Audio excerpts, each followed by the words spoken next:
Rewatch Podcast presents the Alien vs. Predator Rewatch. Join us each week as we discuss another film in the Alien, Prometheus, Predator, and Alien vs. Predator franchise. Send your feedback to the rewatchpodcast@gmail.com. Join us on Facebook at facebook.com/rewatchpodcast or follow us on Twitter @rewatchpod.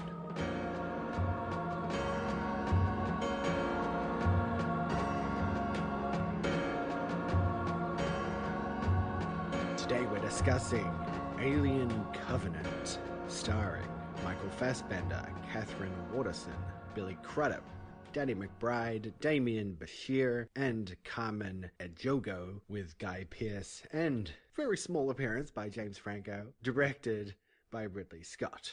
Welcome back to the Rewatch Podcast. I'm Corey, and I'll do the fingering. And I'm Nathan. And they've made a few upgrades since your time. I bet they have. Did you notice I went into character then? I centered myself, Corey. Centered. Okay? I thought about the moment and I got into David's head. Very well done. I was secretly hoping I could find like a good Tennessee line, but I couldn't find one. So You'd think Danny McBride. I know. But speaking of upgrades, why are we still not on Golden Spiral Media? What's going on? I think there's stuff kind of happening in the background. There's been a couple of delays which we won't go into, but it is still happening. We are going over to GSM, so it's just a matter of time, isn't it? Yeah, exactly. Things going on in the background. There's a bit of a process, so we'll get there, folks. But in the meantime, we can't delay this episode any longer. It's been ages since I've actually watched the film, so we'll see how we go. But we are finally getting out our Alien Covenant discussion to go with our Alien versus Predator discussions that we did earlier. What was the last one we watched? Prometheus, wasn't it? And the last one before that was Alien vs. Predator, Requiem. That was a bad film, wasn't it? That glorious absolute fuck up. Oh my! And you know what, man? I'm a defender of the Alien vs. Predator franchise. Like, I actually don't mind that. That first film is underrated. I think it is anyway. But that sequel, Requiem, that was just not good. Exactly. If people want to hear about it, go back into our archives, find the episodes. But let's get into Alien Covenant and begin where we always begin and check out the trailer. Cool.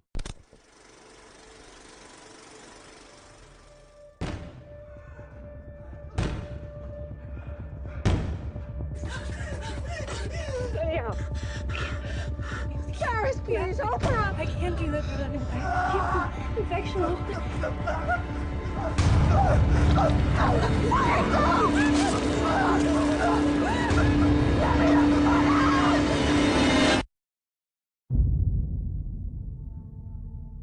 There was a boy, a very strange, enchanted boy. They said he wandered very far,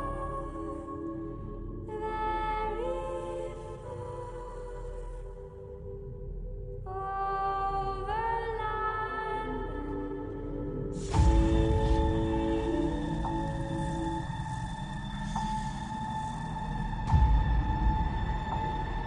You sure about this, Captain? How do you mean? We don't know what the fuck's out there.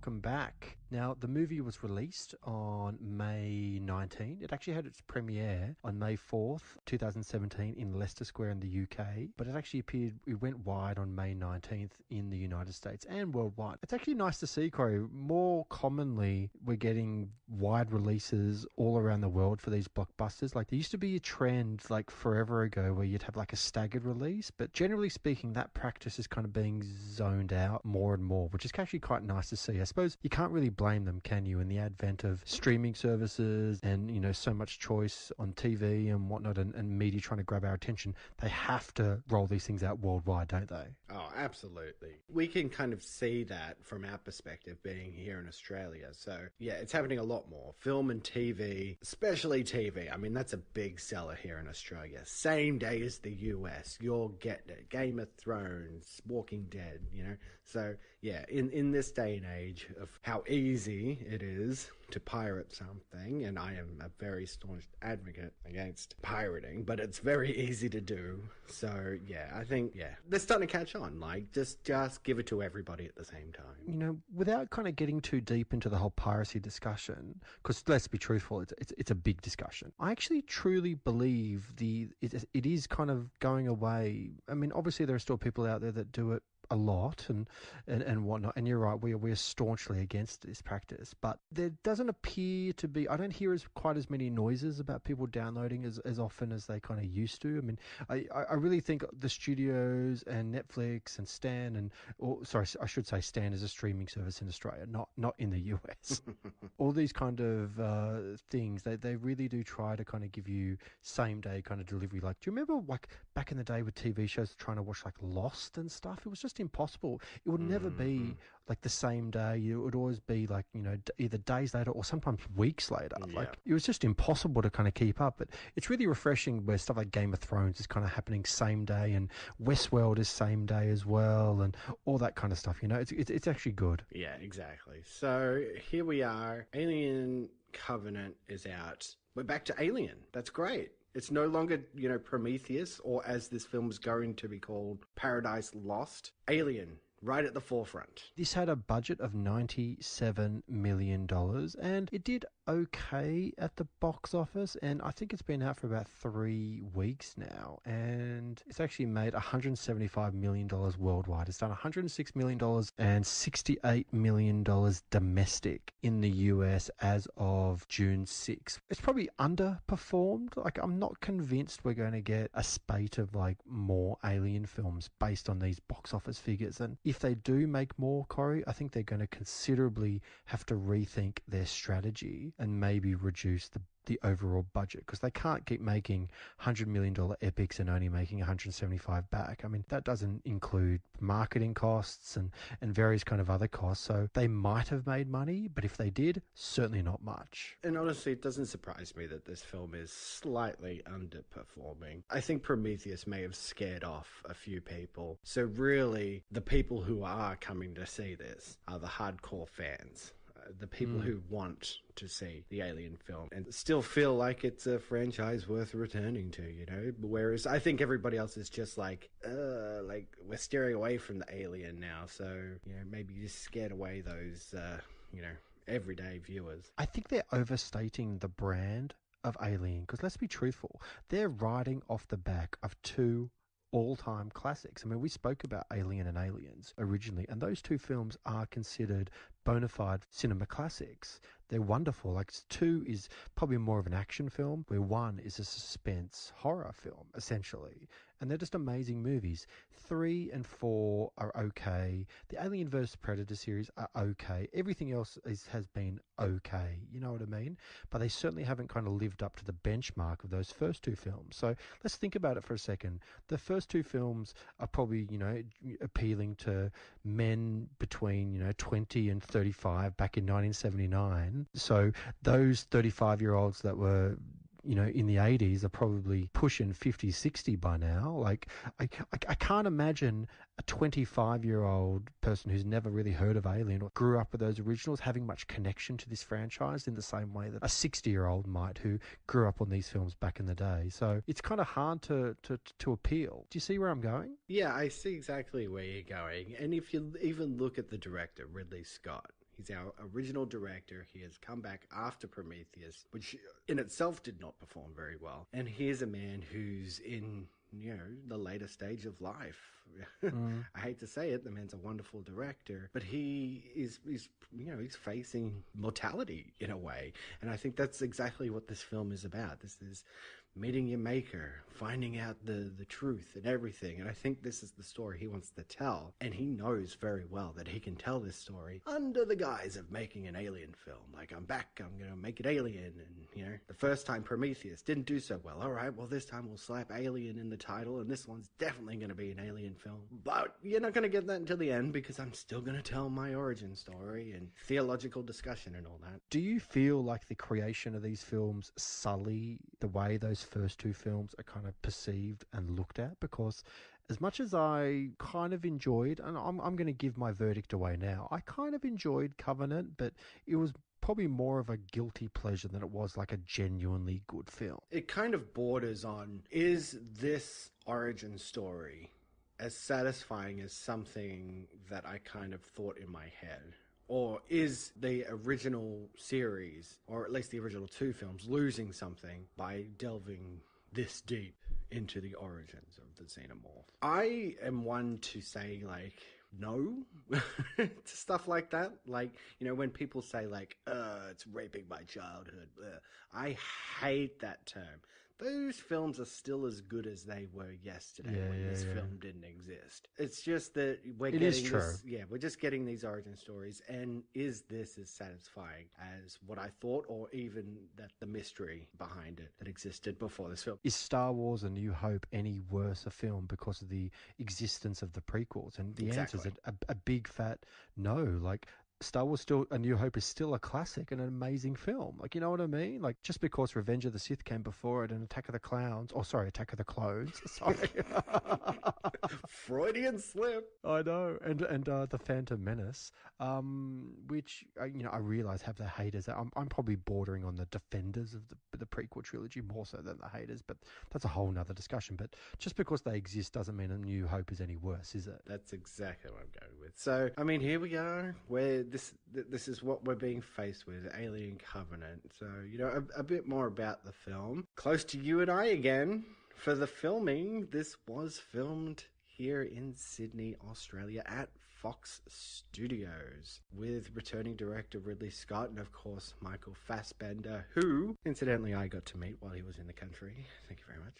You did, didn't you? I remember you told me that story. Quite the encounter, but that's a story for another time. They filmed it here in Australia, and, of course, the premiere of X-Men Apocalypse happened while he was filming, which coincidentally was also here in Australia back in 2016. So it all worked out for Fassbender, and a big thumbs up for filming in Australia.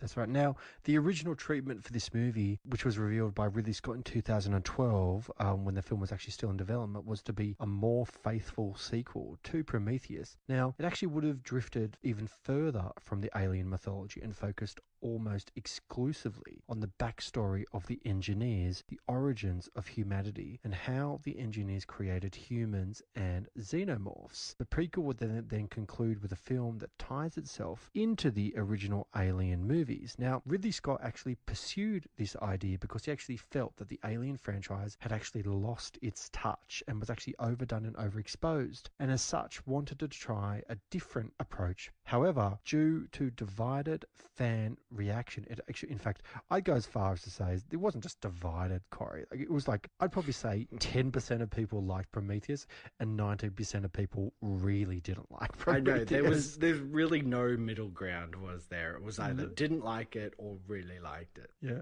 And as much as I can totally understand the concept of just enjoying that film, and I've always been a big defender on this podcast of just sort of saying, just accept things, don't overthink it, but there is some pretty bad decision making in Prometheus by that crew. Not that I really want to get into that kind of stuff, because I kind of think overthinking movies tends to sully your enjoyment of just watching a movie. It's just a movie. It's not real life. Yeah. It's just a movie. You know what I mean? Exactly. But yes, there is some silliness in Prometheus, but that's okay. But after the divided fan reactions for Prometheus, Scott actually abandoned this direction and took a different approach instead, specifically to reintroduce the alien mythos rather than focusing on the engineers, which they so profoundly did in Prometheus. So I thought that was probably a good approach. I mean, the engineers wasn't necessarily a bad idea. It just kind of wasn't quite executed as nicely or as cleanly as it probably could have been. You know what I mean? Well, I'm going to posit a theory here and say, how about we take out a huge chunk of Prometheus with all the exploring of the ship and blah, blah, blah, blah, blah. Add in the whole part from this film where they get to the home world and, spoiler alert, kill all the engineers at the hands of David. And then you got a pretty decent film in Prometheus, right? Like, if that's how it ended in Prometheus, that could have been pretty satisfying. Yeah, I just don't, like, I think my whole problem with the concept of Prometheus and Covenant is that they go into this, that they try to answer questions that I'm not convinced most of us were thinking about or asking. Like, I never even for a second thought that the aliens or the xenomorphs were engineered by this race of people that evolved into humans or whatever it might have been. It's like, it just doesn't feel right, but they really do their best to try and push that, don't they? Yeah, they do. And this film's obviously very much about creationism and stuff like that. You know, we'll get into it as we talk about the film. But yeah. And it's like you were saying about the title of the film as well. I brought it up earlier, that it was originally going to be called Paradise Lost. And then, of course, when they sort of shifted focus back towards the xenomorphs rather than the engineers, the film was changed to Alien Paradise Lost. But that's a bit cumbersome, right? So they ended up going with Covenant. And if you don't know what Covenant means, it's kind of like holy vows, kind of like marriage in a way, pairing off. Now, this bit of trivia I actually found very interesting because I'd never thought about it. Now, each Alien film actually features a different type of group interacting with the xenomorphs. So when you actually think about it, in the original Alien, they were miners. And then in 1986, when Aliens came out, it was the military involved with taking on the xenomorph. In Alien 3 and 92, it was prisoners. In 97, they were smugglers. In Alien Resurrection, in 2004, Alien vs. Predator, it was archaeologists taking on them. And then a combination of normal suburban humans, police force, and military actually took them on in Alien vs. Predator's Requiem, which was done in 2007. And then there were research scientists in Prometheus in 2012. Now, in Alien Covenant, you could argue that they are scientists, but they are actually also colonists as well. So I kind of found that little bit of trivia, how, yes, it was a bit silly, but it was quite unique, wasn't it? It was good. Yeah. I never really thought about it that way until seeing that bit of trivia. But yeah, bang on, right? Totally. And this other bit of great trivia is that this also marks the first time since Alien Resurrection that an alien has been featured in an Alien film in the form that we know it. Of course, we did see something at the end of Prometheus that wasn't quite the xenomorph we know, but can you believe it? 20 years since Alien Resurrection. Now, of course, we did have the Alien vs. Predator in the middle there, but that wasn't solely an Alien film. No. So 20 years, Nathan. Do you feel old? Yes, I do. Yes, I do. Oh, gosh. But that's okay. I've accepted my fate. So, also, too, this was actually the first Alien film to not use a large suit or animatronics for the xenomorph in any way whatsoever. The xenomorph was entirely CGI for every scene. And I'm going to say something right now that could be controversial, Corey, but I didn't like that. I wished it was a guy in the suit. I think the guy in the suit looks better than digital CGI alien. Of course, as much as there's some scenes that are pretty cool and look great, there are some scenes that look entirely ridiculous as well. Well, you know, I'm going to agree with you to an extent there. I do love the practical nature of the original films. I thought it was much more believable like that. And we saw how it went very, very terribly wrong in Alien 3. So I'm going to give this film a compliment and say that they did digital way better than they did on Alien 3. I could not tell, really, that it was non-existent CGI. It was very good CGI, but yeah, it was missing that tactile nature, right? It just seemed a bit more spry and a bit more all over the place, kind of, actiony. Like, I get it. They want the alien to be able to run around and attack people a bit more, but yeah, I don't know. It just loses something.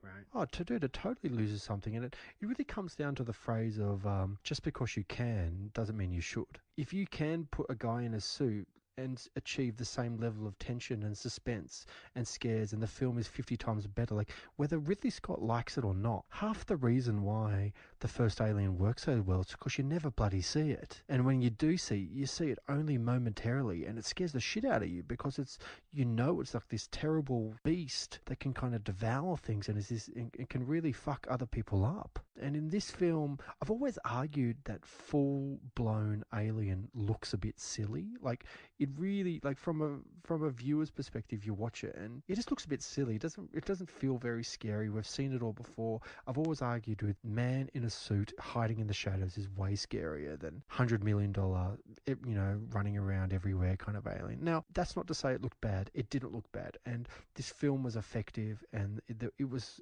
scary. But I don't know. I kind of wish there was a bit of less is more, component in this film than they actually did. Like they spent $107 million. And if you show the alien 20% less, they're probably saving $20 million. Like, you know what I mean?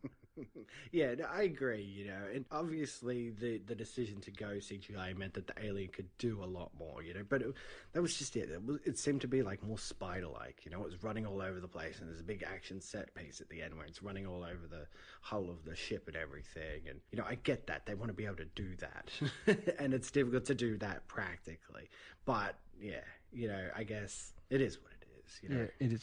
Now, this is the second time in the Alien franchise in which the protagonist from a previous entry is actually killed before the next film occurs. In Aliens, Hicks is actually implied to be a major character only to be killed off screen at the beginning of Alien 3. And now here, Elizabeth Shaw from Prometheus, who at the end of that film sets off to discover why the engineers wanted to destroy us, is now killed before this film even begins. I hate when they do this. Yeah, it's kind of weird, isn't it? If you guys want to do homework, and I don't think people should have to do homework going into a film.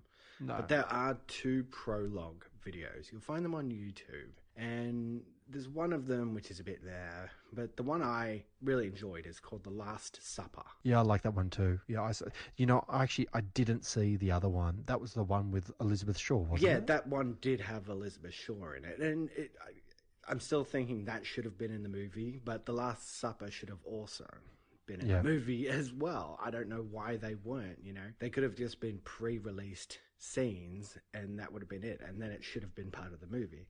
But whatever, and it would have given us back Noomi Rapace, which would have been great because I thought she was, a better part of the original movie. I don't know why she isn't the main character here. They steer away from her, but whatever. But go and check out those 2 prologue videos because they are actually very informative and actually do make this movie make a bit more sense. I don't really feel the need to do homework. I've been really thinking a lot recently, Corey, about the concept of spoilers before I watch movies. So I've actually been avoiding trailers recently. Like, I still see the odd one here and there, but I don't feel the need to watch 5 Wonder Woman trailers before I see the movie. And I'm kind of thinking studios are overdoing it a bit now.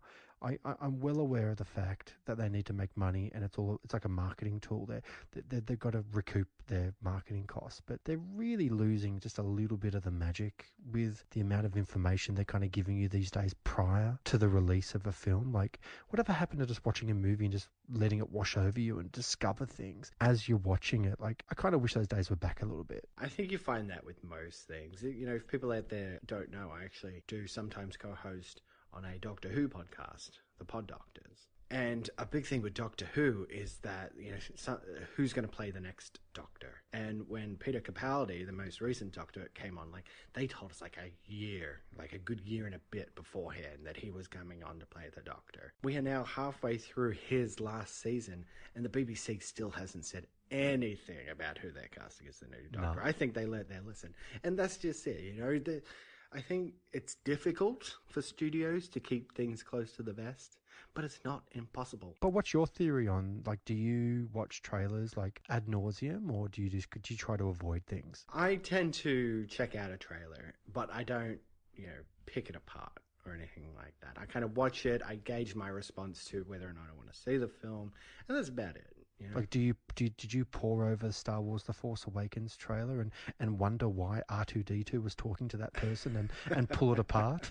Well, Star Wars is a bit different. Well, it is a bit different. I did pore over that trailer. Yeah. Yeah, no, I get what you're saying. The days of going to a film totally blank, it's a hard time to do that. And I totally agree with you. I mean, if you can get away with it, I think it's a great thing, sort of. Well, all I'm saying is that, you're right. I watch trailers too. I'm like you, but they released 3, 4, 5 trailers, all with different kind of content. I think there was Amazing Spider-Man. I can't remember if it was 1 or 2 came out years and years and years ago. Or not that long. It was about 6 or 7 years ago, whatever it was. And I think they added up the total amount of new footage in the trailers. Like, somebody did like a supercut, and it added up to 14 minutes of the film or something crazy like that. Like, it was a good chunk of the movie you could watch in the trailers. And it's just like, well, what's the point of seeing the film now, But, as much as they did cut out Noomi Rapace from this movie, they've, I guess for the most part, cut out James Franco as well. We'll talk about it. They did not cut out Guy Pearce, who showed up at the beginning. God, I wish they cut him out. Not under that crappy practical makeup. I mean, we were talking about the practical alien just before. We hated that old age makeup on Guy Pearce in the last film. At least he doesn't have to wear that here. He's just Guy Pearce, and he gets an extended monologue here at the beginning. Yeah, he does. He's so self-aware, though, I think, when he's playing the role. I don't know. For whatever reason, he just does not do it for me. Anyway, we'll talk about it. Yeah. Anyway, we should get into the movie, man. Yeah, well, we may as well get into the discussion. So, yeah, there it is. We are at the beginning of the film with Peter Whalen returning Guy Pearce. And he has pretty much, I guess, just turned on David, right? He's built him. He's activated him, and he pretty much has this discussion about being his creator. And as per usual, they're in this ginormous white room with one single seat and a piano.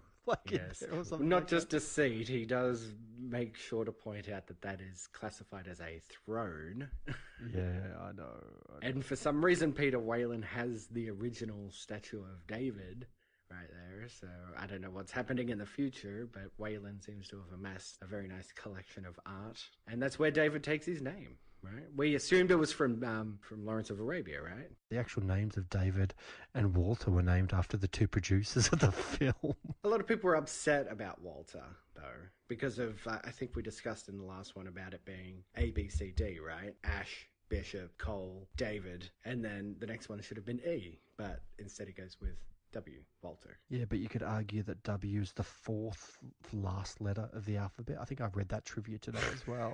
I actually didn't include it. I think there was somebody came up with this conspiracy theory that it's I can't remember if W is the 4th letter, but I think that's what I read. Anyway, I could be wrong.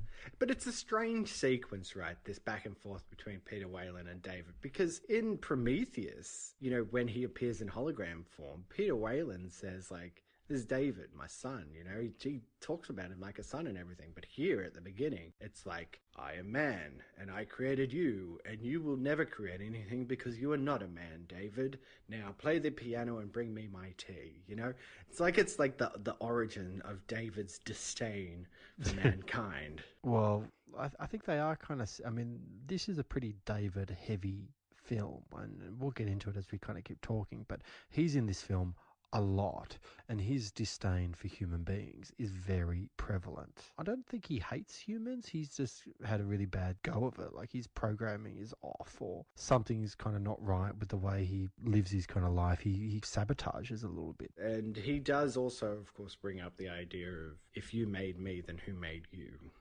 Yeah, that's to right. which Whalen says, well, that's pretty complicated.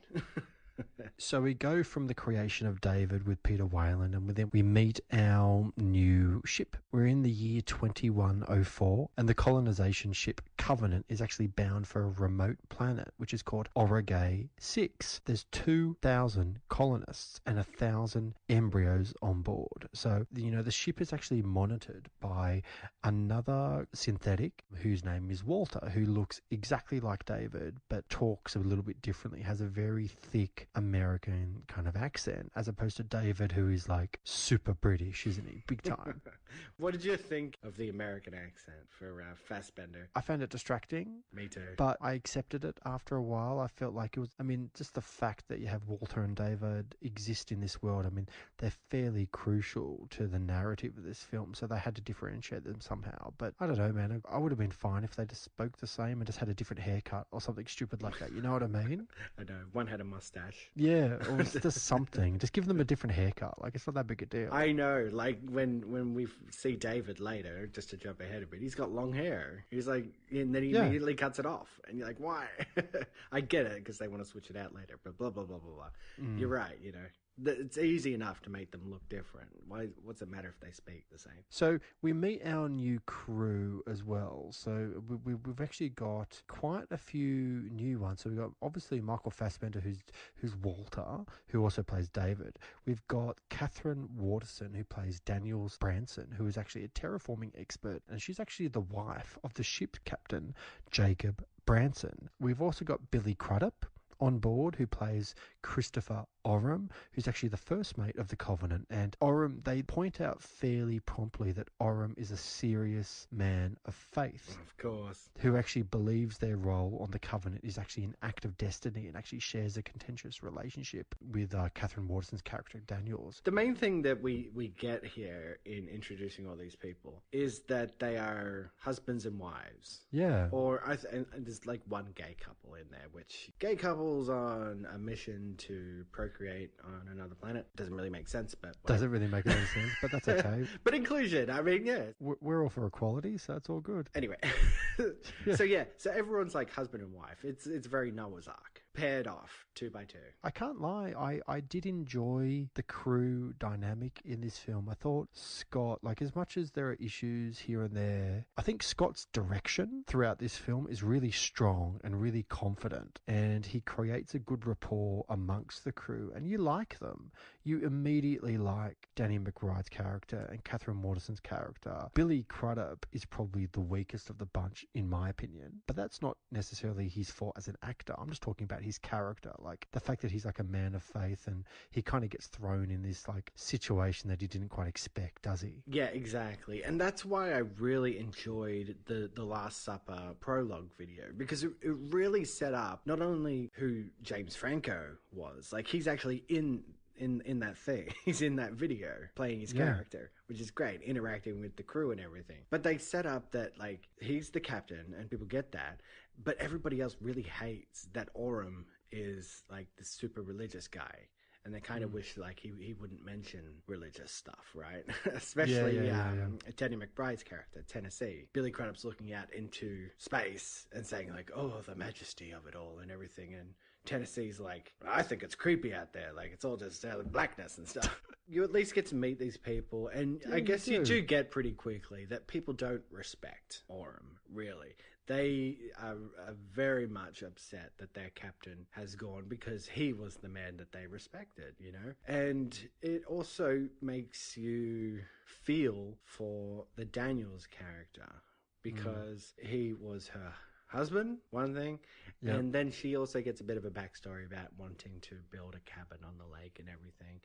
And, I mean, you would think that maybe she would be the first mate or something like that, but it is Oram who has to take over as captain. Now, it's funny you mentioned the cabin on the lake, because that comes into play big time a little bit later in the film. So it's an interesting dynamic. So we've got the ship, which is ultimately monitored by the synthetic Walter.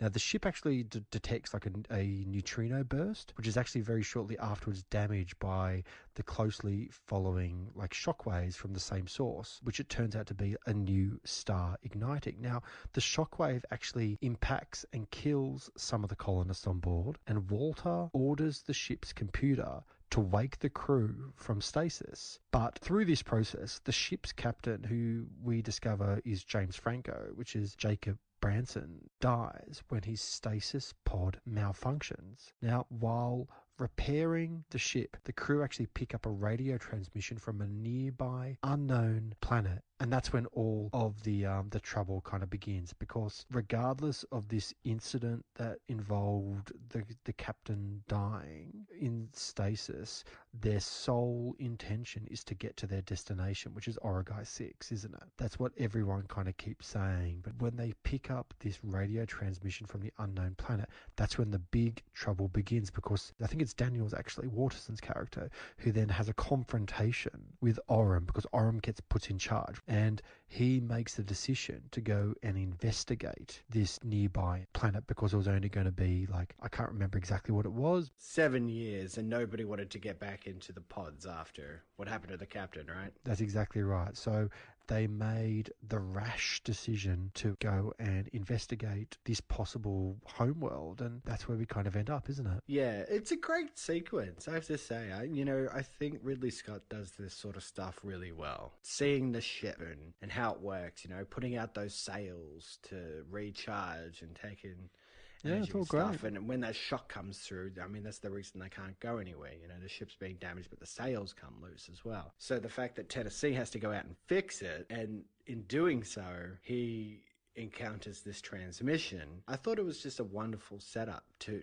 get us to where we needed to be. Oh, totally. Now, the signal itself, we're going to find out, was Elizabeth, but she's singing, and Tennessee picks up on the song and says, I don't joke about this stuff. I know what that is because it's all kind of garbled. And that's kind of what gives them the inkling that there's a person out there, not only a person, but a person from Earth. So, it makes sense, they don't want to get back in the pods. Origai 6 is 7 years away. This would only take them, a couple of weeks to get to, and it seems as habitable and stuff like that. So it is Oram's fault, really, isn't it? It is his fault, but if it did go the other way and it turned out to be an inhabitable planet, he'd be a hero, wouldn't he? But that's true. But at the end of the day, he made the wrong choice. And the thing that's got to be remembered too is that Origai 6 was an unknown quantity. As much as they had projections that it was a reasonable place to live, there was certainly no guarantee of it. And I think they make that clear during the setup of the film, that Origai 6, we've done all these projections, we've done all these calculations, it should be a good place to go. I think Waterson says, are you going to throw all that out the door based on some hunch? And Oram just says yes, even though he's a man of faith, I suppose that's the idea, isn't it? He's a man of faith. He's taking a punt, isn't he? He really is. So it's a tough call, but hey, it's a perfectly believable scenario to get us to where we need to be. So we get to this new planet, and the Covenant is actually remaining in orbit whilst an expedition team descends to the planet's surface and tracks the transmission signal to a crashed alien ship. Now, talking about decision making, there's a couple of interesting decisions. I think Tennessee's character's in orbit with a few of the other shipmates, but they have this rover that kind of goes down. Not really a rover, just like a hover thingamajig, it's like a little plane. And they decide to land in this interesting area. And I think they've only got 6 kilometers to get to this ship. And I just didn't quite understand why they didn't just fly to the ship and just drop them off. It's such a cliche. I was really confused why they had to stop there and walk. And I thought, you've got a ship. Just fly there and just drop them off. I'm confused. I know. At least do aerial surveillance or something. Yeah, before do you something. Find a safe place to land and walk up there. Whatever. Did they not learn anything from Prometheus when they landed on that ship and they ran into that storm 5 minutes after they got on there? Do you remember that? I do, yeah. It has to be this way or else you don't have a story. And of course it's going to play out Tennessee's wife has to stay behind because she needs to do some work on the vessel, whatever it is. And then they're walking up there, and then immediately Oram's wife is, I think she's supposed to be a botanist or something. And she's like, oh, well, how about I stay here and I'm going to take samples while the rest of you go up there. So the whole group is splitting up along the way. It's typical horror movie stuff, right? Let's all split up. And then they find really random stuff on the planet. There are no animals on the planet whatsoever. Well, not that they can see anyway, but it's this beautifully lush, very green, really amazing space. Don't they find like wheat or something like that on the planet as well? Yeah. But they do find some kind of very small plants, and the film kind of goes to great lengths to show you that these plants are trouble. So, for example, one of the colonists will like lean down to like investigate the plant, and like the very smallest of something will like dislodge from the plant and fly into its ear or its nose or something like that. And this causes big problems, doesn't it? So that's pretty much like 2 of these colonists get infected. One up the nose, one in the ear. So what do you think of this? I mean, like, it's going to come around later that David has been experimenting with that black liquid stuff from Prometheus, right? He's trying to make this perfect organism, pretty much trying to create the xenomorph. I never quite understood how David is experimenting with this. Like, it's not like he has technology where he is to actually help him manipulate these substances. Like, it's a strange concept that he was able to create all this stuff without that technology. You know what I mean? Yeah, I know. So, you know, in Prometheus, we saw it turn the little worms into, like, snake-style face huggers and stuff like that. How do you feel that somehow it's been sort of put into plant, I guess, and shooting out spores that infect you, and then the alien kind of fully grows inside of you, so it doesn't really burst out small. It kind of comes out, like, the size of a dog through your back, rather than through your chest. And they kind of give the impression that it gestates really quickly. Like, we're talking like hours. It goes from this little kind of thing that flies in your nose, and it turns into this relatively big kind of animal that bursts out your back within hours. I think I've never quite understood that about the whole Alien franchise, is how the alien grows so quickly from being, I mean, in the initial film, it was just a facehugger, wasn't it? Like a facehugger would jump on the face, it would kind of lay something down your throat into your cavity. And I always kind of got the impression it was like a couple of days later, the facehugger would dislodge from the face. You'd be normal for a period of time, and then the chest burster would appear and it would just go around. Now, I didn't really feel comfortable with the quick process in this film. Like, I found it disgusting and it was very effective, but I didn't find it very convincing. What did you think? It seems like within just moments of this, you know, army dude, whoever he is, he's getting it in his ear, and he's with Orm's wife, Corinne, and then, yeah, he's pretty much just sick immediately. And she has to drag him back to the ship to where Tennessee's wife is, Maggie. She was the pilot of this vessel. And Maggie quarantines them. Yeah, it just totally goes sideways immediately. So Maggie just, yeah, she's locked the door. So Corinne is in there with the army dude, and he's freaking out as this, what they call the neomorph, bursts out of his back, and it's white instead of black. So yeah, it's pretty much ferocious straight away. I mean, I kind of liked the way it was before, the suspense of it all, you know, when is it going to happen? But this was just so quick, and then it was just like, here it is, and now it's attacking Corinne, and then the whole ship is blowing up. See, that's the thing, man. Like, I think I probably could have done with probably 15 to 20 more minutes of the crew interacting and getting to know them as people and actually exploring this planet slightly than just like straight out action and digital aliens showing up and all this kind of crazy stuff. However, though, I did find that scene where they get back to the ship and Maggie quarantines Corinne and the army guy, and the thing comes out back quite effective. Like, it was staged very well. And that scene when Maggie is running away and Corinne is like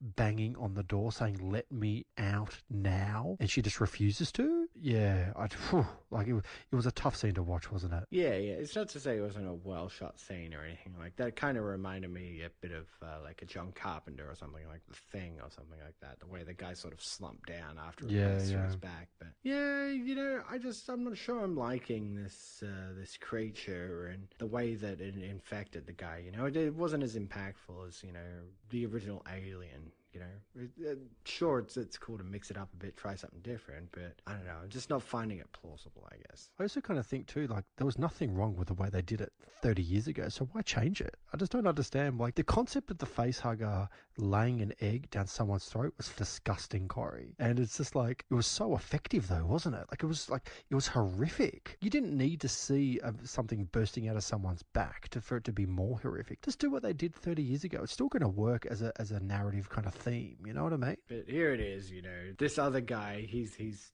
gotten the spores up his nose, so he's gonna sprout an alien or something. It comes up out of his neck this time. So you got these two neomorphs running around, and they're trying to fight them off, and when who should show up but David to scare them off, and he sort of runs them back to where he's been hiding out in this weird temple as they run through all these looks like charred bodies or something. Just quickly, just going back just a little bit before David shows up, that scene outside of the ship where those aliens are running around attacking those colonists, I thought that was one of the best scenes in the whole film. I really enjoyed that sequence of seeing them run through like the wheat and kind of the way it was attacking the colonists, and just that whole action scene. I found it really effective. It was like at night too, with like all this kind of fire lit kind of stuff around the place, and everyone was freaking out. They didn't really know what to do, and I just thought it was one of the better sequences in the film. Yeah, it was very reminiscent of the final scene of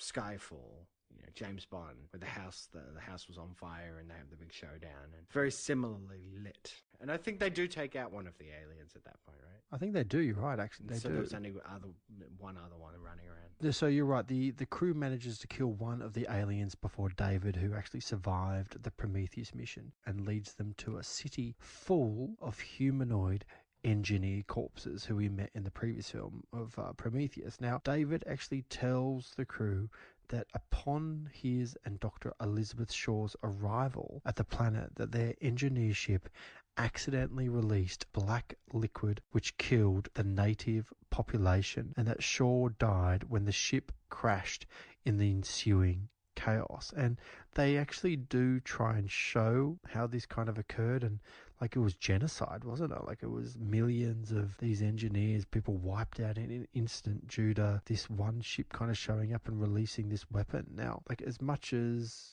that scene was interesting, I also kind of found it a little bit convenient to try and maybe get rid of an element of Prometheus that wasn't that interesting. So I'm willing to put money on the fact, Corey, that Scott had a much bigger plan for the concept of the engineers, and he actually got rid of them fairly quickly in this film by releasing this bioweapon, didn't he? So I bet you he's probably disappointed behind the scenes that he wasn't able to explore that concept a little bit more, and the way it was kind of staged was a bit strange. Well, like, what did you think? Yeah, it was all very abrupt, right? Like, I get, like, they needed to explain why Elizabeth Shaw wasn't there with her, and that was a good enough reason. And then she does, they bring her up again later. But yeah, the whole thing with the engineers, I mean, it was just wrapped up really quickly and everything. It's not like I really enjoyed the story from Prometheus, but to get here and then they touch on it, and then it's just like, well, we showed up here and then we killed him. So pretty much, you know, they're just saying now that the big bad of the whole thing is David. He is behind everything, and it really takes a long time for anybody to really realize what David's up to. Like, it's just like 45 minutes of people like, what are you doing here, David? And then David telling them, and then it's like, I don't trust you, David. And then, like, just walk away. It just takes forever to get to what David's whole deal is. Aren't they kind of in this impossible situation though, because they're stuck in this weird environment with this strange synthetic that survived the Prometheus mission? They're by themselves. They can't contact the ship that's in orbit because you keep having this conversation back with Tennessee, who's Danny McBride's character, and he keeps like taking the ship further into the atmosphere, and the ship kind of keeps telling him you can't do that, and you know, if you go any further you're going to compromise the integrity of the outer hull or whatever it might be. And he's like, we can do it, we can handle it. And they eventually take the ship as far as they kind of can inside the atmosphere, and they do compromise the ship, but for whatever reason they're confident that it won't do anything. But they do get closer, and they are able to talk to their crew, and they learn pretty quickly that they have to kind of get down there and and actually trying to help out somehow, don't they? I actually found that to be kind of a strange sequence because, yeah, they're trying to get down there, they're trying to reestablish radio contact, and when they finally do and they find out, like, how many people have died, including Tennessee's wife, it's a bit rough. But, while they're doing it, Danny McBride's, like, asking Mother, because they've got Mother in this too, for the ship. And he's like, Mother, like, how low can we go before we lose integrity of the vessel? And Mother's like, 800 feet or something like that, I think she says. And he goes, all right, well, take me to 800 feet. And they're like, that's dangerous. And I'm like, no, it's not. Mother just said you could go that low. Like, it's fine. That's like the minimum safe distance. I mean, it might be a bit rough, but it's not too bad, yeah? Yeah, so it was a bit of a weird sequence, but it was still a good one. But like I said, they got that going on, and then there's all these people questioning what David's up to, and then there's just this long sequence of David talking with Walter, because Walter's very robotic and everything. And it was really good, for Fassbender acting against Fassbender. Yeah, it was very well done. Yeah. And so I can't slight that at all, and especially the handing things backwards and forwards, and they're talking about flutes and stuff. Just, I think all this stuff, it just goes on and on and on before we really find out what David's been doing in trying to, I guess, create the perfect organism, which we all know is going to end up being the xenomorph that we all know and love. It also means that David's just been bored for like however long. Do they give you any kind of indication of like how long he's been, like when did the Prometheus... I think it was supposed to be 10 years. So he's been down there for 10 years by himself in the dark. Toiling away with trying to create the perfect organism. So after the crew members tell David of their mission, they attempt to radio the Covenant for help, but the surviving neomorph infiltrates the city and finds Rosenthal alone before decapitating her. David actually tries to communicate with the creature and is actually horrified when Orem kills it. And it's actually kind of a weird sequence. I'm not too sure how I felt about the neomorph. I found it frightening, but it just all felt a little unnecessary. Like, once again, they're doing stuff that the audience isn't really asking for. Like, we're watching a movie called Alien Covenant. Give me aliens. You know what I mean? Like the alien that we know. I mean, we're going to get to it at the end. For a bit. Instead, we get this neomorph at the beginning, which grows into this, I don't know, it kind of just looked like a really skinny dude with no eyes, and it was creepy and all, and David's trying to talk to it, but it's not the alien. I know. The fact that it's standing up and it just looks like a skinny white dude, it's weird. It's terrifying, and it's really nasty, and David is absolutely mortified that Orem kills it, because he actually says that it took me a long time to gain their trust. And so it's clear that these creatures are kind of design a little bit, aren't they? And I'm assuming the creatures kind of see David from a different perspective because he's their maker. Is that the way you're kind of thinking about it? Or that he's not a real person. Actually, that's a good point. Yeah, that's a good point. But yeah, so pretty much these people are being killed off, and then after Orem kills the neomorph, it seems that David has like a bit of an outburst towards Orem, but then he starts talking about like, hey, you want to come and see like what I've been doing here for 10 years? And Orem is just the biggest idiot, right? Like, he's just lured down to his death. Hey, come and have a look at this egg thing. Put your face down there. Put your face right in front of it. And this is where we get our classic face hugger. Hugger. Yeah. Straight out and onto Orem's face. And then we soon see what happens. A xenomorph kind of bursts from Orem's chest, killing him instantly. So now the neomorph is dead. David is causing trouble with all the colonists. They're kind of getting in touch with the Covenant in orbit, and they're kind of on their way to rescue the colonists. But you've got this scenario kind of taking place where they now have to survive the xenomorph, yeah? I do say that this is the classic xenomorph, right? It does look a bit different with the CGI and everything, but even when it burst from Orem's chest, it didn't look like it did in the first lot of aliens. It kind of comes out small and pale. This one comes out just like a little tiny version of the alien or something, and it's got like long arms, and as David sort of like moves his hands, it sort of like puppets around or something. It's weird looking. It's really weird looking. So as the others search for Orem and Rosenthal, Walter actually confronts David after realizing that David had deliberately unleashed the black liquid upon the engineers. So I should go back a little bit too. Before David killed Orem, David actually reveals that the aliens are a result of his experimenting with the black liquid as a catalyst to create a new species, which we get the xenomorph and the facehuggers and all that kind of stuff. So somehow he created it down in his lair. So Walter confronts David after realizing that David had deliberately unleashed the black liquid upon the engineers, and David actually explains that he actually believes humans are an inferior species and should not be allowed to colonize the galaxy. So when Walter actually disagrees, David actually disables him and captures Daniels. Now, I'm going to say right now that it's a shame that they didn't use Daniels a little bit more in this film, because she's cool, and I thought she was a pretty good character. Like, if they genuinely was going down like the Elizabeth Shaw, Ellen Ripley kind of idea of a character, it would have been nice to see her a little bit more. Put it this way, I would have much rather seen more of her than Billy Crudup, who was, I mean, don't get me wrong, Billy Crudup was okay, but you really didn't get to know this character apart from the fact that she was James Franco's wife. That was about it, yeah? That's right. I mean, she's supposed to be the Ripley of this film. They don't use her, though.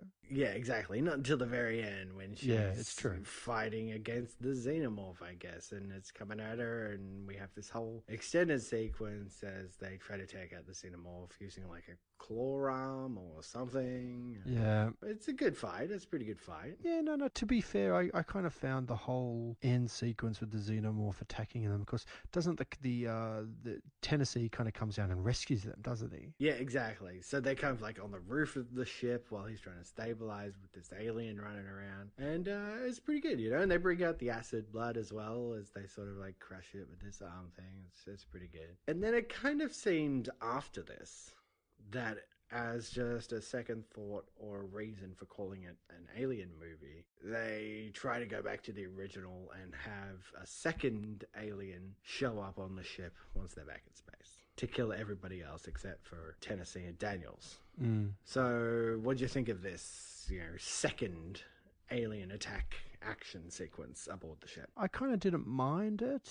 I kind of thought it was, I don't know, like it's, at the end of the day, you need to kind of finish it off, but they don't really explain it very well, do they? The fact that there's this second alien kind of running around, but it is what it is. Meanwhile, before all this kind of happens and we actually get to the ship, we have the big furphy happen between Walter and David, because Walter actually confronts David before the ship arrives to take the colonists back to the Covenant, and they have the big fight with the xenomorph on the ship and blah blah blah blah blah. You have this sequence where they're talking. I think David doesn't expect Walter to show up because he thinks he disabled him, and then he shows up, and that's where he says the line, "We've had more upgrades recently. That's why I'm still alive." And they get into this fight where Walter is clearly on top, clearly going to beat David. Well, that's the way it feels anyway.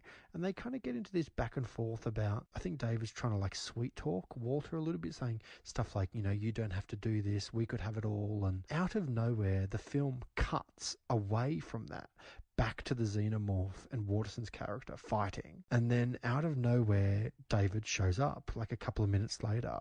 And it's at this point that you get, like, he's talking with an American accent, but there's a part of you that's kind of going, is that Walter? Do you think that's Walter, Corey? It's supposed to be the mystery. Is it Walter or is it David? Right. And honestly, I never for a second thought that when he pops out to save the day, that I thought it was still Walter. Yes. Because, I mean, it's obvious. As soon as David cut his hair off and dyed it brown with, I don't know where he got dyeing hair products. Yeah, I'm confused by that. But whatever, he dyes his hair brown from the blonde that it is. That I was like, well, at some point he's got to be swapped out, right? He's got to swap himself out with Walter. So yeah, never did I think that Walter survived that fight. I knew it was David the whole time. Yeah, I almost kind of felt like Walter was slightly complicit in letting David either use his body or whatever it might have been. I don't know how exactly he kind of got to change his hair so quickly and all that kind of stuff. You know what I mean? Like, something happened in that sequence that we were kind of slightly unaware of. But you're right, that they try and create this mystery of if it's Walter or David. And I don't know. I kept thinking, I'm pretty sure that's David, but I was hoping it was Walter because I didn't want them to lose. I wanted David dead.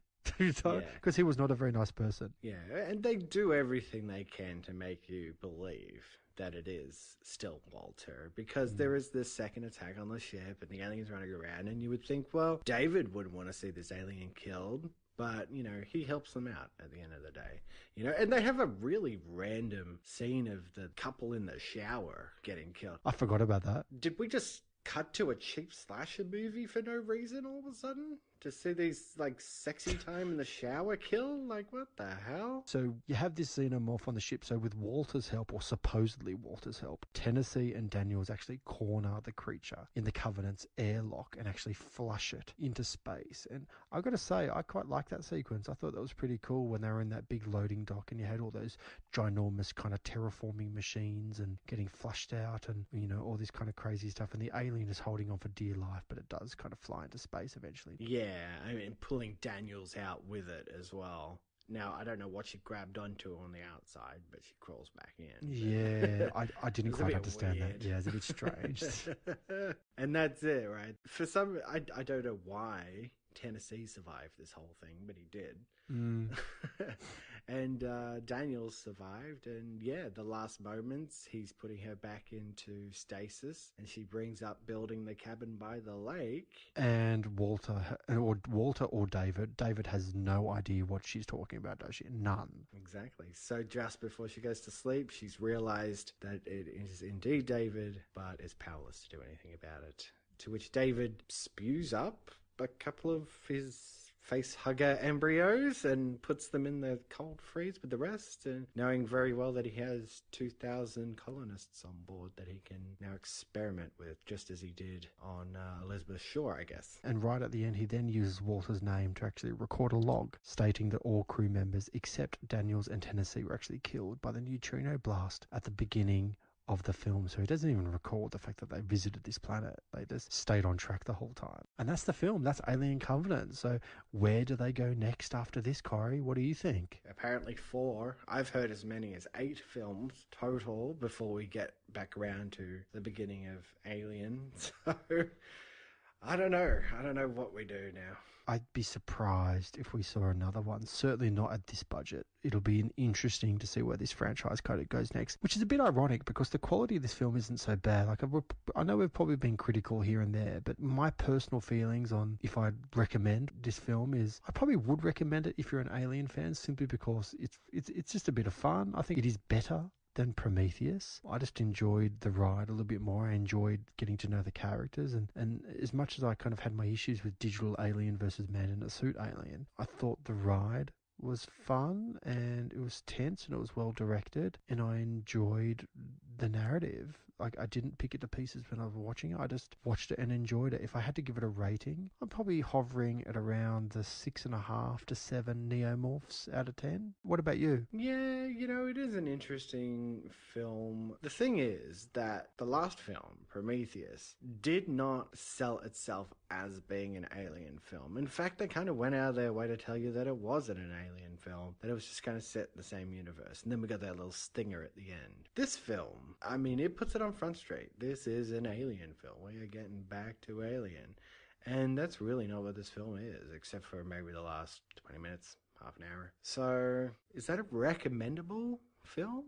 As an alien film? I'm not sure it is. Part of me just feels like, just go and watch the original Alien and Aliens. They're heaps better. I like the idea of Weyland-Yutani and this, like, you know, space cowboys kind of world. I'd like to kind of know more about, like, I'm sure there's more to this world than just Alien and Aliens. And there are more stories to be told, and I wish they would kind of tell them. Why, be careful what you wish for. The world's not ready for this technology, is it, Miss Yutani? lest we forget that little end stinger. Yeah, I know. Oh, that's right. Miss you, Tani. I forgot about that. God, thanks for that reminder. But you're right. If this stays in the hands of Ridley Scott, I think we're going to continue with all these theological discussions and going from place to place and yada, yada, yada. I have a feeling that he's not going to be able to tell this story. I'd be surprised if he even makes the next film. It's going to end up in other people's hands, and it's probably just going to end up going down the road that the Alien franchise went down, you know, with the space pirates and everything. I think it's maybe something to do with the founding of the alien homeworld, or let's get it to the point where we get to a planet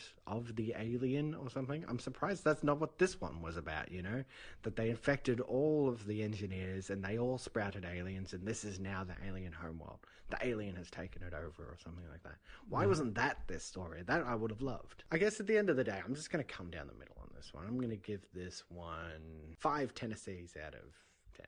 Yeah. Nice. It was just like not good enough to be an alien film, but still kind of crap for a Prometheus film. All right. Well, next time we're still working on moving our feed over to the Golden Sparrow Media Network before we can really fit too much else into our feed. But next up, we still have plans to get into Friday the 13th. I know you haven't seen any of the films, so it should be an interesting discussion, right? It's going to be a very interesting discussion. There's a lot to be told. It's 12 films in total, so that's our next rewatch. And stay tuned. We've got ideas for tons of film series that we want to get into. So, yeah, I mean, in the meantime, I guess we're still sort of there in the in-between, but if you want to get in touch with us, you can always hit us up via Golden Sparrow Media. You can go to goldensparrowmedia.com. Facebook, of course, you can join us on Facebook, facebook.com/Rewatch Podcast, and on Twitter at Rewatch Pod. So I guess that's it for this episode. So thank you for joining me, Nathan. No, thank you, Corey. It's always a fun thing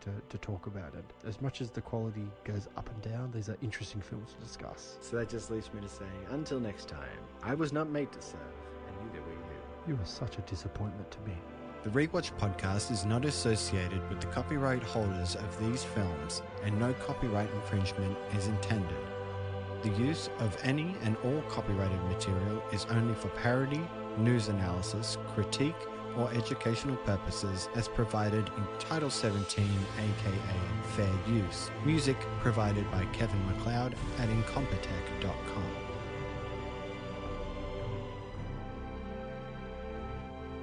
Copyright 2017, The Rewatch Podcast.